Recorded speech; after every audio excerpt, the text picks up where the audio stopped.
What happens if you take a property subject to and the client files bankruptcy a year or two later?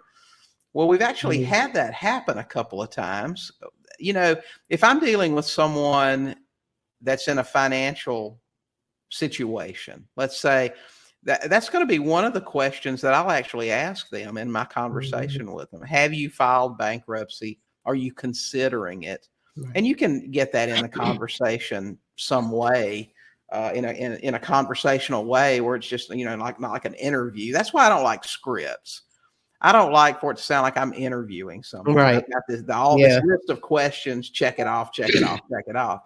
But in the conversation, when you know, you're trying to find out, well, why are you selling the house? Well, I'm selling it because I lost my job and I haven't been able to make the payments. Okay.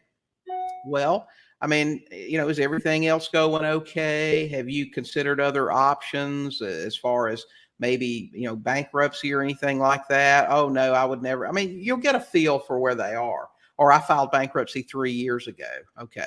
But anyway, they may tell you, but here's the bottom line on it, is that even if they file bankruptcy after the fact, right after or a year after, you'll probably get a call from their bankruptcy attorney asking, what's the deal with the house here, to know whether or not to include it.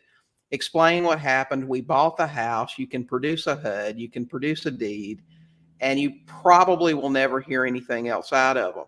Now, if there was a lot of equity in that property, if the house was worth 300 and they gave it to you for 200, it was a really unusual situation. There's always the chance that the bankruptcy trustee can do what they call a clawback and pull that property back into that bankruptcy. If they feel like there's enough assets there to pay off other creditors, they can, or they feel like there was a fraud involved. You know, there have been cases where maybe Joe is losing his house, so he deeds it to his cousin and files bankruptcy, thinking he'll come back and get his cousin to deed it back to him after the bankruptcy's over. They'll look for things like that, but your situation won't be that way, so you shouldn't have anything to worry about. So again, what will probably happen? Probably nothing. If everything's on the up and up, it's an actual sale.